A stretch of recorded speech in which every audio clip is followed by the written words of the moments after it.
नमस्कार दोस्तों, ढोल में पोल चैनल में आप सब मित्रों का हार्दिक अभिनंदन करता हूं। दोस्तों, पिछले वीडियोज़ में महाभारत से आपने देखा कि भीष्म पितामह, वेद व्यास और कौरव पांडवों का जन्म किस तरह हुआ, और आपने ये भी देखा कि महाभारत जैसे ग्रंथ में, जिसे कि धार्मिक ग्रंथ भी माना जाता है, इतनी अनाप शनाप बेतुकी अवैज्ञानिक अतार्किक बातें लिखी हुई हैं, ख़ास तौर से कौरव पांडव उनके जन्म के बारे में, जिन पर कभी भी यकीन नहीं किया जा सकता, और ये बच्चों के मनोरंजन की कहानियाँ मालूम पड़ती हैं। तो दोस्तों, आज हम इसी प्रसंगवश कृपाचार्य और द्रोणाचार्य, जो कि पांडव और कौरवों के गुरु होते हैं, उनका जन्म का विवरण है। ये बहुत ही हास्यास्पद है, अवैज्ञानिक है, अप्राकृतिक है। पता नहीं किस तरह से इनके जन्म हुए। अयोनिज जन्म बताते हैं, बगैर माँ के जन्म हुए हैं, बगैर पिता के जन्म हुए हैं, तो बगैर बायोलॉजिकल मेथड के जन्म हुए हैं, शारीरिक रूप से जैविक क्रिया से इनके जन्म नहीं बताए गए हैं। तो ये सुनकर और पढ़कर बड़ा अचंभा होता है कि किस तरह से ये ऋषियों ने इन चीज़ों को इसमें धार्मिक ग्रंथों में लिख मारा है। दोस्तों, मैंने कई बार इनका गहन अध्ययन किया है, और जब मुझे लगा कि इन ग्रंथों में इन ऋषि मुनियों ने इतनी बेतुकी बातें क्यों लिख दी, इनको पता नहीं था कि आगे चलकर पढ़े लिखे लोग होंगे, कभी वैज्ञानिक युग भी आएगा, तो लोग हमारी इन बातों को पढ़ कर के हंसेंगे और मनोरंजन करेंगे और मजाक का विषय भी बनाएंगे। दोस्तों, आज मैं आपको महाभारत के आदि पर्व से और पृष्ठ संख्या 66 से आपके समक्ष ये वृत्तांत रखता हूँ कि किस तरह से कौरव पांडवों के गुरु कृपाचार्य और द्रोणाचार्य का जन्म होता है। आइए देखिए, बड़ा दिलचस्प और रोचक प्रसंग है ये। आइए सुनते हैं। जन्मेजय ने पूछा, भगवान आप कृपा करके मुझे कृपाचार्य के जन्म की कथा सुनाइए। तो वैशंपायन जी ने कहा, जन्मेजय, महर्षि गौतम के पुत्र थे शरद्वान। महर्षि गौतम के पुत्र थे शरद्वान। वे बाणों के साथ ही पैदा हुए थे, यानी वो जब माँ के गर्भ से पैदा हुए थे तो धनुष बाण लेकर ही पैदा हुए थे। ये देखें किस तरह की बातें हैं। उनका मन धनुर्वेद में जितना लगता था उतना वेदाभ्यास में नहीं लगता था। उन्होंने तपस्या पूर्वक सारे अस्त्र शस्त्र प्राप्त किए। तपस्या पूर्वक, अस्त्र शस्त्रों के लिए किसी ट्रेनिंग की ज़रूरत नहीं थी, तपस्या करनी पड़ती थी, और किसी फैक्ट्री की ज़रूरत नहीं, वो तपस्या से ही बने हुए मिल जाते थे। शरद्वान की घोर तपस्या और धनुर्वेद में निपुणता देखकर इंद्र बहुत भयभीत हुआ। इंद्र जो बहुत डरपोक था, भयभीत होता था जब कोई तपस्या करता था। पता नहीं उसे अपनी कुर्सी जाने का, अपनी सत्ता जाने का बड़ा भय रहता था। तो जब वो तपस्या करते थे, इंद्र बहुत घबरा गया। उन्होंने शरद्वान की तपस्या में विघ्न डालने के लिए, और वो विघ्न डालने के लिए अप्सराओं का प्रयोग करता था। अपने जो हरम की अप्सराएं होती थीं उनको भेज देता था मृत्युलोक में, इंद्रलोक से। तो उन्होंने शरद्वान की तपस्या में विघ्न डालने के लिए जानपदी नाम की देवकन्या भेजी। जानपदी नाम की वह धनुर्धर शरद्वान के आश्रम में जाकर तरह तरह के हाव भाव से उन्हें लुभाने लगी। वो तो भेजी इसीलिए थी, लुभाने के लिए। उस सुंदरी और एक साड़ी पहने युवती को देखकर, साड़ी भी पहनती थी वो, साड़ी पहने युवती को देखकर उनके शरीर में कपकपी आने लगी, कांपने लगे वो तो। उनके हाथ से धनुष बाण गिर पड़े। तपस्या करने में धनुष बाण चला रहे थे तो धनुष बाण गिर गए। वे बड़े विवेकी और तपस्या के पक्षपाती थे, इसलिए उन्होंने धैर्य से अपने को रोक लिया अपने को, उससे कुछ कहा नहीं। उनके मन में विकार हो चुका था, यानी बुरा विकार, उनके दिमाग में बुरा भाव आ चुका था अप्सरा को देखकर। इसलिए उनके अनजान में ही शुक्रपात हो गया। अनजान में ही, देखते ही उनका वीर स्खलन हो गया। इनका जो है काम वासना बहुत उद्दीप्त रहती थी ऋषि मुनियों की। उन्होंने धनुष बाण, मृग चर्म, आश्रम और उस कन्या को छोड़कर तुरंत वहां से यात्रा कर दी, चले गए। उनका वीर्य सरकंडों पर गिरा था। सरकंडे ये फूस होता है, बड़ी घास होती है जंगली, उस पर गिर गया उनका वीर्य। इसलिए वह दो भागों में विभक्त हो गया। वीर्य दो टुकड़े हो गए, वीर्य के दो भाग हो गए। उससे एक कन्या और एक पुत्र की उत्पत्ति हुई। अब ये पता नहीं, ये लेखक वहाँ बैठा देख रहा था कि ये सब काल्पनिक बातें हैं दोस्तों। कि उससे आप देखिए कि सरकंडे पर गिरा, दो भाग हुए और एक से कन्या और एक भाग से एक पुत्र की उत्पत्ति हुई। संयोगवश राजर्षि शांतन अपने दलबल के साथ शिकार खेलते हुए वहाँ आ निकले। किसी सेवक की दृष्टि उधर पड़ गई। उसने किसी दास की, नौकर की, उनके की, राजा शांतनु के की दृष्टि उधर पड़ गई। उसने यह सोचकर कि हो न हो ये बालक किसी धनुर्वेद के पारदर्शी ब्राह्मण के हैं, धनुर्वेद के पारदर्शी ब्राह्मण के हैं, हो न हो राजर्षि को सूचना दी।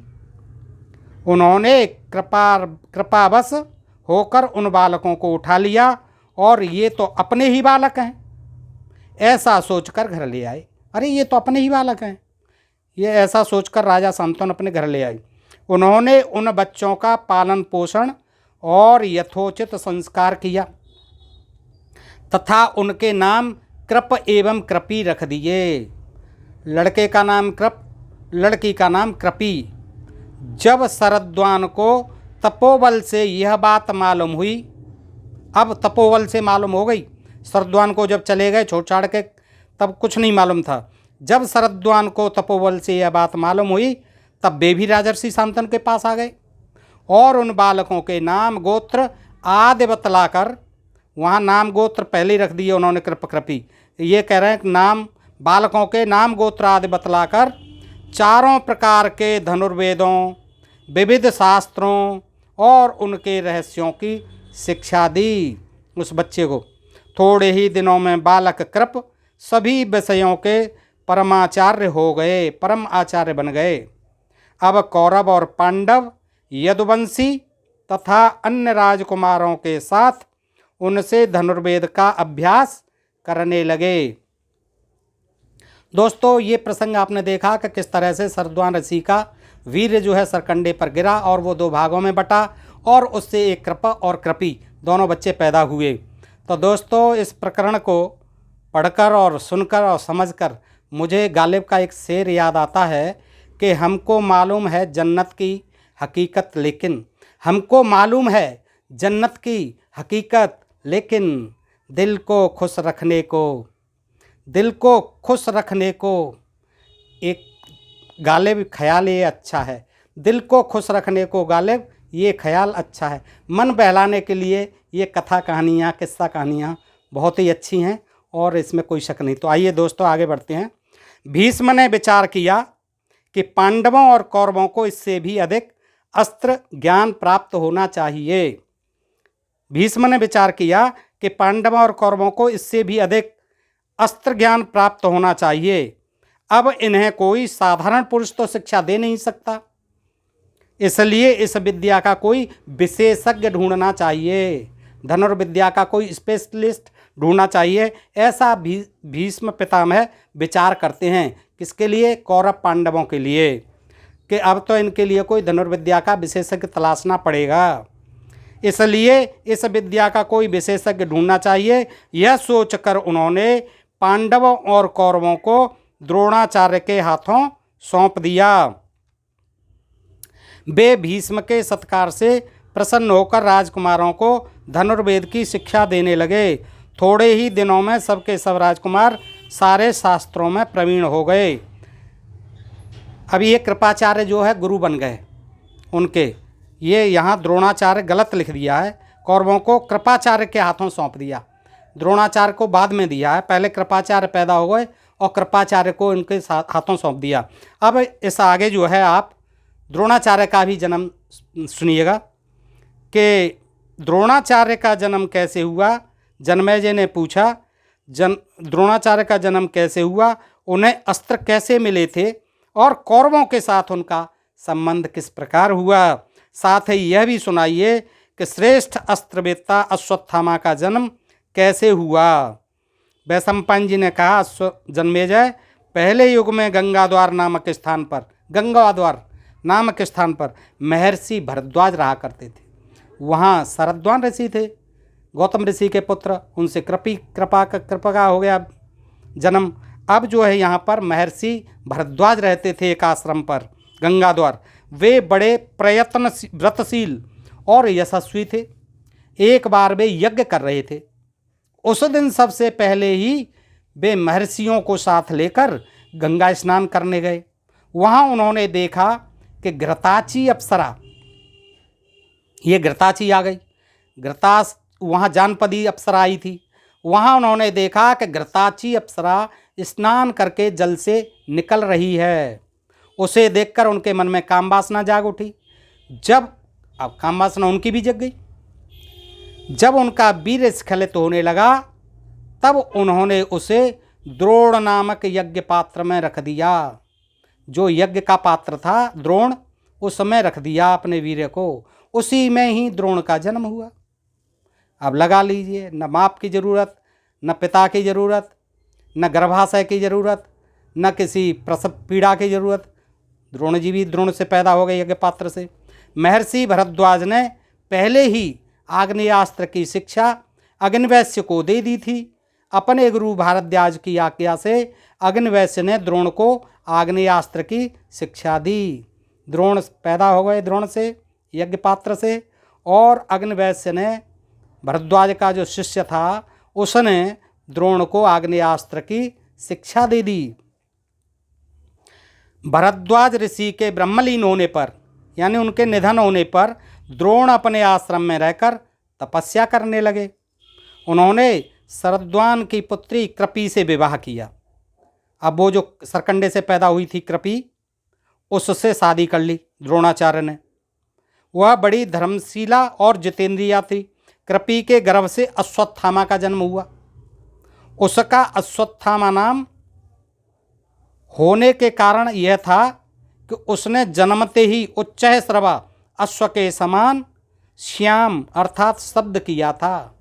नाम था अश्वत्थामा। अश्वत्थामा नाम क्यों? कि उसने पैदा होते ही घोड़े के समान, उच्च श्रवा जो घोड़ा था उसके समान हिननाने की आवाज़ की थी, इसलिए द्रोण के पुत्र का नाम अश्वत्थामा रखा गया। अश्वत्थामा के जन्म से द्रोणाचार्य को बड़ा हर्ष हुआ। वे वहीं रहकर धनुर्वेद का अभ्यास करने लगे। अस्त्र शस्त्र प्राप्त करके द्रोणाचार्य को बड़ी प्रसन्नता हुई। किससे?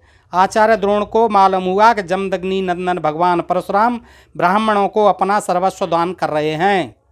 द्रोणाचार्य उनसे धनुर्वेद संबंधी ज्ञान और दिव्य अस्त्रों की जानकारी प्राप्त करने के लिए चल पड़े परशुराम जी के पास। अपने शिष्यों के साथ महेंद्र पर्वत पर पहुंचकर उन्होंने परशुराम जी को प्रणाम किया और बतलाया कि मैं महर्षि अंगिरा के गोत्र से, अब उन्हें पता चल गया सब, महर्षि अंगिरा के गोत्र से भरद्वाज ऋषि के द्वारा बिना यौन संसर्ग के ही पैदा हुआ हूँ। बता दिया परशुराम जी को, मैं आपके पास कुछ प्राप्त करने के लिए आया हूँ। परशुराम जी ने कहा, मेरे पास जो कुछ धन रत्न था वह मैं ब्राह्मणों को दे चुका। सारी पृथ्वी भी मैंने कश्यप ब्राह्मण ऋषि को दे दी। अब मेरे पास शरीर और अस्त्रों के सिवा और कुछ नहीं है। शरीर है और ये अस्त्र शस्त्र हैं, इनमें से तुम जो चाहो मांग लो। द्रोणाचार्य ने कहा, भृगुनंदन, आप मुझे प्रयोग, रहस्य और उपसंहार विधि के साथ सारे अस्त्र शस्त्र दे दीजिए। परशुराम जी ने तत्काल तथास्तु कहकर उन्हें सबकी शिक्षा दे दी।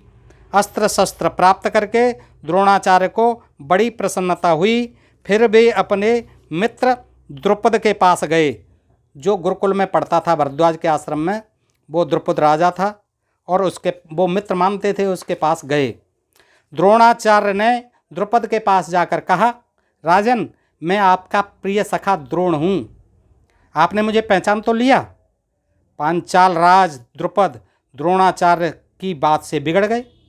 उन्होंने भौहें टेढ़ी और आंखें लाल लाल करके कहा, ब्राह्मण, तुम्हारी बुद्धि अभी परिपक्व नहीं हुई। भला मुझे अपना मित्र बतलाते समय तुम्हें कुछ हिचकिचाहट मालूम नहीं होती? राजाओं की गरीबों से क्या दोस्ती? यदि कदाचित हो भी जाए तो समय बीतने पर भी वह मिटा जाती है। द्रुपद की बात सुनकर द्रोण क्रोध से कांप उठे। उन्होंने मन ही मन कुछ निश्चय किया और कुरुवंश की राजधानी हस्तिनापुर में आए। वहां आकर उन्होंने कुछ दिनों तक गुप्त रूप से कृपाचार्य के घर निवास किया। एक दिन युधिष्ठिर आदि सभी राजकुमार नगर के बाहर आकर मैदान में गेंद खेल रहे थे। गेंद अचानक कुएं में गिर पड़ी। राजकुमारों ने उसे निकालने का प्रयत्न तो किया, परंतु किसी प्रकार उन्हें सफलता न मिली। वे कुछ सकुचाकर एक दूसरे का मुंह ताकने लगे। इसी समय उनकी दृष्टि पास के ही एक ब्राह्मण पर पड़ी, जिन्होंने अभी अभी नित्यक्रम समाप्त किया था। उनका शरीर दुर्बल और रंग सांवला था। सभी राजकुमार उन्हें घेर कर खड़े हो गए। ब्राह्मण ने राजकुमारों को उदास देखकर मुस्कुराते हुए कहा, राम राम, धिक्कार है तुमको और तुम्हारे क्षत्रिय बल को और अस्त्र शस्त्र कौशल को। तुम लोग कुएं से गेंद नहीं निकाल सकते। देखो, मैं तुम लोगों की गेंद और अपनी यह अंगूठी अभी कुएं में से निकाल देता हूँ। दोस्तों, इस प्रकार द्रोणाचार्य कौरव पांडवों के गुरु बनेंगे। ये भी बड़ा रोचक वृत्तांत है। मैं इसे आगे के वीडियो में प्रस्तुत करूँगा। आज इतना ही। सुनने के लिए बहुत बहुत धन्यवाद। और आपसे एक ही अनुरोध, ऐसे ही प्रसंग, ऐसे ही रहस्यमय अवैज्ञानिक तर्क रहित कहानियाँ सुनने के लिए ढोल में पोल चैनल को सब्सक्राइब करते रहें। जय हिंद, जय भारत।